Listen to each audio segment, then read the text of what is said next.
If you ever tell him who you really are, he won't just fire you. He will ensure your name disappears from every database on Earth. From this second, you are not a detective. You are his private midnight archivist.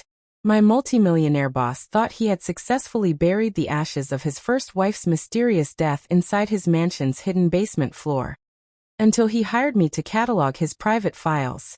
He was completely blind to the fact that the ghost he was trying to hide from the world was standing right next to his desk, holding the match to burn his entire empire down. But as I opened the very first encrypted file, my heart stopped. The file didn't belong to his dead wife. It had my own name on it, marked with a red stamp. Target eliminated. My name is Elena, and this is the true story of the darkest corporate cover-up I ever uncovered. Before I open the first file that changed my entire life, take a brief moment to hit the like button and subscribe to the channel. Turn on the bell icon right now so you don't miss a single piece of this psychological puzzle. Let's begin. The ultra-wealthy don't just hire lawyers to protect their money. They hire shadows to clean up their history. My name is Elena, and for 4 years, I worked as a senior digital forensics investigator for the city's federal tax division. But when my younger sister mysteriously vanished after taking a high-paying job at Vance Enterprises, the local police closed the file within 48 hours, claiming she simply ran away. I knew better. I resigned from my government post, fabricated a completely flawless new identity as a quiet, submissive private library archivist, and applied for a job at the massive, fortress-like estate of Vance himself. Sterling Vance was a multimillionaire tech mogul, a man whose corporate software ran 90% of the city's banking systems. To the public, he was a grieving widower whose wife had tragically died in a private boating accident. To me, he was the primary suspect. He looked at my plain clothes and thick glasses with total arrogance on my first day. Your only job, Elena, is to catalog my grandfather's historical papers in the sub-library, he said coldly. You do not wander the halls, and you do not ask questions. I nodded meekly, keeping my head down.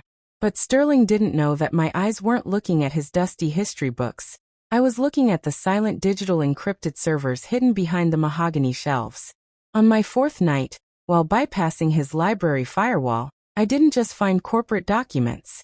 I found a live hidden audio stream transmitting from inside my own bedroom wall. Someone was listening to me breathe. The realization that I was being monitored sent a wave of ice through my veins.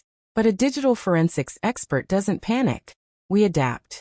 I realized Sterling wasn't just paranoid about his house. He was tracking every single breath of his employees. Moving with absolute precision. I routing the audio bug into a dead-end digital loop, making it sound like I was fast asleep in my bed, while I slipped back down into the deepest corner of the basement library. Using a customized bypass drive I had hidden inside an antique hollow book, I plugged directly into the estate's private internal network. The screen flared to life, bypassing his firewalls. I expected to find hidden tax shelters or illegal corporate shares to blackmail him into telling me where my sister was.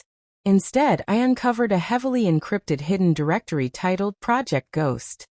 As the decryption bar hit 100%, my breath caught in my throat. It was a massive medical logging file containing daily vital signs, chemical sedation dosages, and surveillance video feeds from a room located directly beneath my own feet. I stared closer at the live camera feed of the concrete bunker. Sitting on the bed was a woman with her back turned to the camera. When she pulled back her hair, I saw a familiar jagged scar on her shoulder. It wasn't Sterling's dead wife. It was my missing sister, and she was bleeding. Seeing my sister alive but trapped in that high-tech cage tore my heart out. But I forced my emotions down. Rage would get me killed. Calculation would get her out. The timestamps on the medical logs proved she was being systemically erased, kept under light chemical sedation, so she couldn't trigger the compound's external alarms. Before I could download the network directory to my drive, the basement elevator gears suddenly groaned above me. Sterling was returning early from his corporate gala. I yanked my bypass drive out, slipping into the shadow of a massive stone pillar, just as the elevator doors slid open. Sterling stepped out, accompanied by his private estate physician, Dr. Vance. The serum dosage needs to be increased tonight, Sterling said, his voice completely devoid of any human empathy.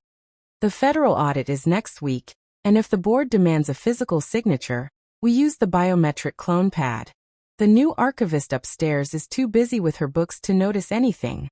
They walked straight past my hiding spot toward the reinforced steel door of the bunker. As Sterling pressed his thumb against the biometric scanner to enter the bunker, the system rejected it.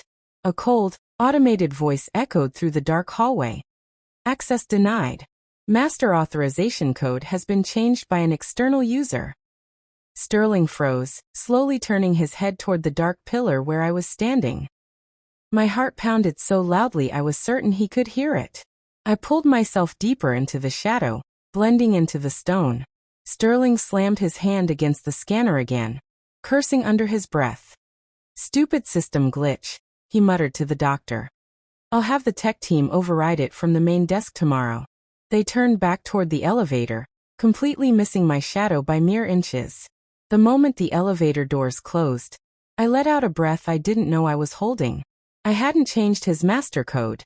Someone else inside his network had. I returned to my quarters at dawn, my mind turning into absolute fire.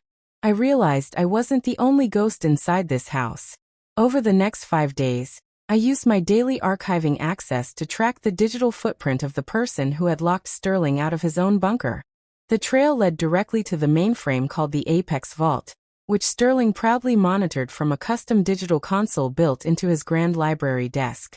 He loved showing it off to his wealthy tech investors during his weekly private dinners. While analyzing the source code of the lockout script, I found a hidden digital signature left by the hacker. It was an old encryption key that only 2 people in the world knew: myself and my late father, who supposedly died in a car crash 10 years ago. The puzzle was becoming larger and more dangerous than a simple corporate crime. Was my father alive? Was he the one pulling the digital strings from outside the mansion? I didn't have time to find out, because a sudden notification popped up on my terminal. Sterling had ordered a total system wipe of the basement servers for Thursday night, right after his grand international merger dinner. If he wiped the servers, the evidence of my sister's existence would vanish forever. I had to strike first. On Thursday evening, the mansion was transformed into a blinding sea of luxury. Sterling was hosting a highly exclusive dinner for 6 of his largest international banking partners, the men whose capital funded his tech empire. At 8 p.m., while the kitchen staff was frantically preparing the main courses, I entered the main library under the pretense of retrieving a historical corporate ledger. The room was empty. I walked directly behind his massive mahogany desk, opened the digital console, and inserted my forensics drive. I didn't shut down his security system. Instead, I injected a hidden script that would trigger at exactly 9:30 p.m., right when Sterling would be delivering his final presentation. Right as my drive finished uploading the script, the heavy library door clicked locked from the outside. The lights cut out, and Sterling's voice boomed through the room's speakers. "Did you really think I didn't know who you were, Elena?" The darkness in the library was absolute, but I didn't move. "I knew your sister didn't have the brilliant mind to track my shell companies." Sterling's voice chuckled through the speakers. "You are the digital forensics expert. I brought you into this house intentionally to draw out your father." But Sterling made one fatal mistake. He thought he was controlling the timeline. As his footsteps approached the library door to capture me, the clock on the wall chimed exactly 9:30 p.m. My time-delayed script didn't care about his mind games.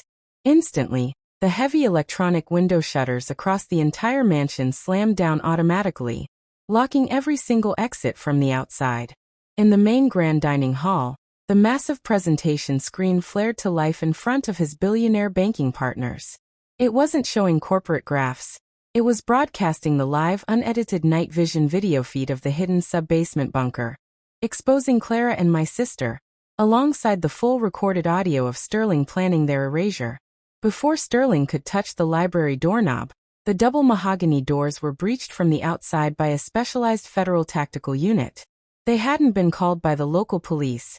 My script had routed the live feed directly to the federal prosecutor's secure server the moment the clock hit 9:30. Sterling Vance was slammed face-first onto his own expensive floor, the steel handcuffs clicking tightly around his wrists.